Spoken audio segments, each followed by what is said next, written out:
दोस्तों, आप सभी का स्वागत है हमारे यूट्यूब चैनल शिव किरण फार्मिंग में। तो चलिए आज हम आपको बात करेंगे धान की खेती किस प्रकार की जानी चाहिए।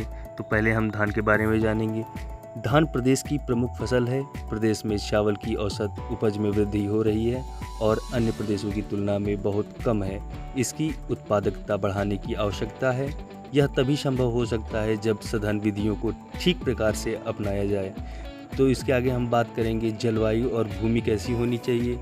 तो धान की फसल के लिए समशीतोष्ण जलवायु की आवश्यकता होती है और इसके पौधों को जीवन काल में औसतन 20 डिग्री सेंटीग्रेड से 37 डिग्री सेंटीग्रेड तापमान की आवश्यकता होती है।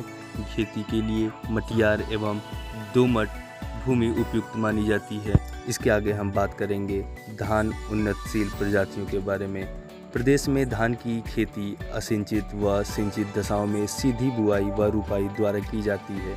इसके लिए संस्तुति प्रजातियां इस प्रकार हैं। असिंचित क्षेत्रों के लिए गोविंद, नरेंद्र 118, नरेंद्र 97, नरेंद्र 18, बरानी दीप, नरेंद्र लालमती, शुष्क सम्राट तथा सिंचित क्षेत्रों के लिए रत्ना, गोविंद, अश्वनी, पंतधान 4, IR 50, सरजू 52, पंतधान 10, मनहर एवं साकेत। और अब हम बात करेंगे खेत की तैयारी। धान की फसल के लिए पहली जुताई मिट्टी पलटने वाले हल से तथा 2-3 जुताई कल्टीवेटर से करके खेत तैयार करना चाहिए।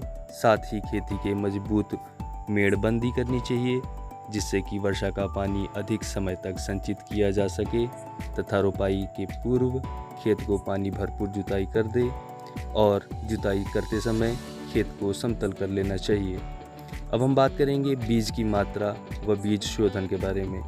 धान की सीधी बुआई के लिए बीज की मात्रा 40 से 50 किलोग्राम बीज प्रति हेक्टेयर बोना चाहिए एवं धान की 1 हेक्टेयर रोपाई के बीज की मात्रा 30 से 35 किलोग्राम बीज पौध तैयार करने हेतु पर्याप्त होता है। नर्सरी डालने से पहले बीज का शोधन करना अति आवश्यक है। 25 किलोग्राम बीज के लिए 4 ग्राम स्ट्रेप्टोसाइक्लिन तथा 75 ग्राम धीरम के द्वारा बीज को शोधित करके बुआई करें।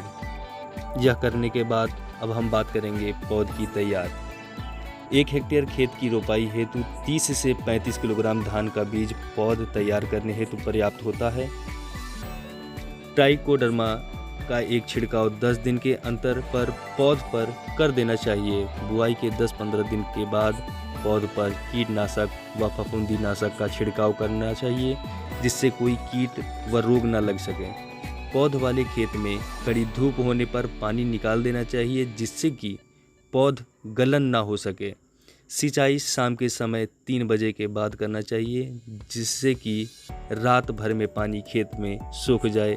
21 से 25 दिन में पौध इस तरह से रोपाई हेतु तैयार हो जाती है।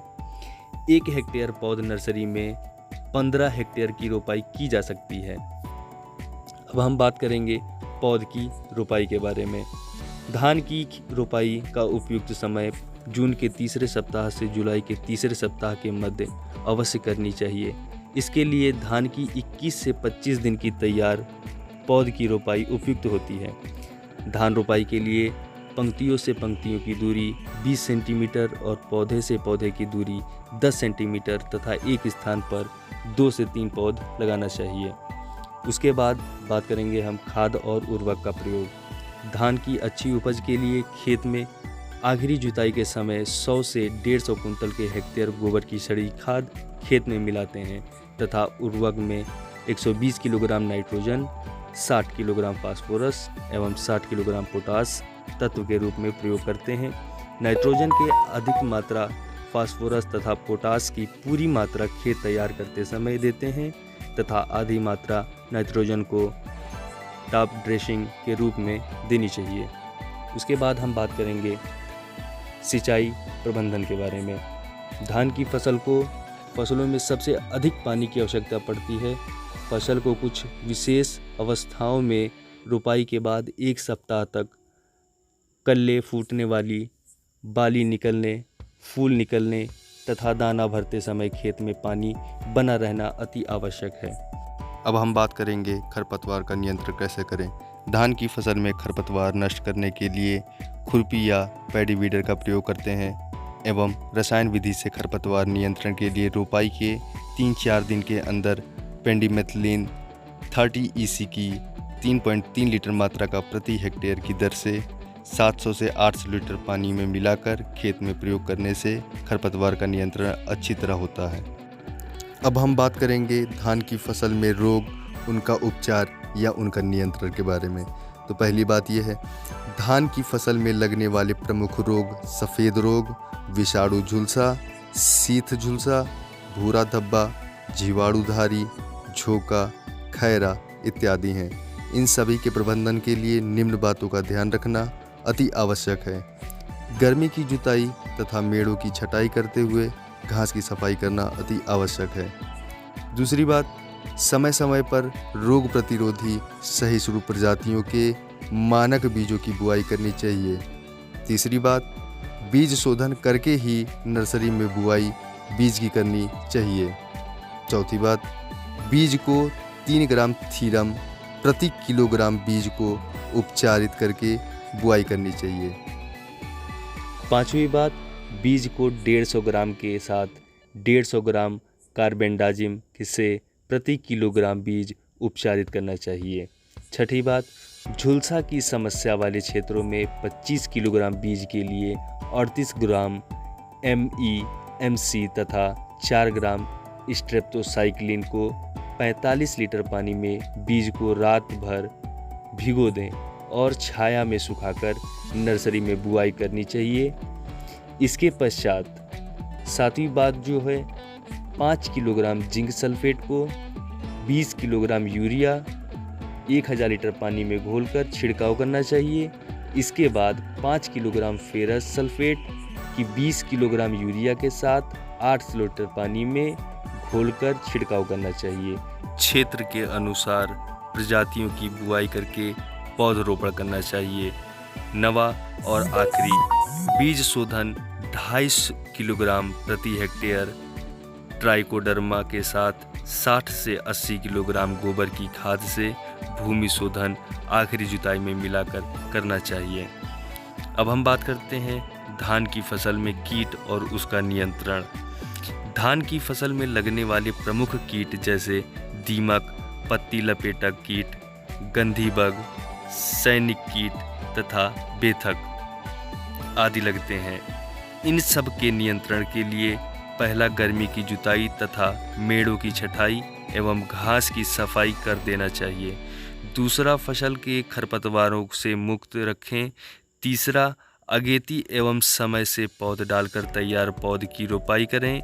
चौथा, अवरोधी प्रजातियों को बोआई करके फसल की उपज लें। पांचवा, अधिक दूरी पर 20 सेंटीमीटर गुणे 20 सेंटीमीटर की दूरी पर रोपाई करें। छठी बात, प्रत्येक 20 कतार के बाद एक कतार छोड़कर रोपाई करें। सातवां, स्वच्छ उर्वरकों का प्रयोग करें। आठवां, सिंचाई के उचित प्रबंध रखें अर्थात सिंचाई समयानुसार करें। नवां, रोपाई से पहले वाली फसल के अवशेषों को भली भांति नष्ट कर देना चाहिए। 10वां, रोपाई के पहले पौध के ऊपरी भाग को नष्ट कर रोपाई करें। 11वां, 1.5 लीटर प्रति हेक्टेयर नीम का आधारी कीटनाशकों का प्रयोग करें। अंत में क्यूनाल्फास 25 EC का 1.25 लीटर या क्लोरोपाइरीफास 25 EC का 1.5 लीटर प्रति हेक्टेयर के हिसाब से छिड़काव करना चाहिए। अब बात करेंगे फसल की कटाई एवं उसकी मड़ाई की बात। जब खेत में 50% बालियां पकाने पर फसल से पानी निकाल देना चाहिए। 80 से 85% जब बालियां के दाने सुनहरे रंग के हो जाएं अथवा बाली निकलने के 30 से 35 दिन के बाद कटाई करना चाहिए। इससे दानों को झड़ने से बचाया जा सकता है। अवांछित पौधों को कटाई के पहले ही खेत से निकाल देना चाहिए। कटाई के बाद तुरंत ही मड़ाई करके दाना निकाल लेना चाहिए। अब इसकी बात करेंगे उपज की। दो प्रकार की प्रजातियां मिलती हैं, सिंचित और असिंचित। दोनों प्रकार की प्रजातियों में पैदावार भी अलग अलग पाई जाती है। सिंचित क्षेत्रों के सभी तकनीकी अपनाने पर 50 से 55 कुंतल प्रति हेक्टेयर पैदावार प्राप्त होती है। असिंचित क्षेत्रों में सभी तकनीकी अपनाने पर 45 से 50 कुंतल प्रति हेक्टेयर पैदावार प्राप्त होती है। तो आज हमने बात की कि धान की खेती के बारे में कि कैसे करनी चाहिए, और मुझे आशा है, उम्मीद है कि आप लोगों को यह वीडियो बहुत अच्छी लगी होगी। अगर आपको अच्छी लगी हो तो प्लीज़ लाइक करें, शेयर करें, सब्सक्राइब करें और बेल आइकन ज़रूर दबाएं। नमस्कार।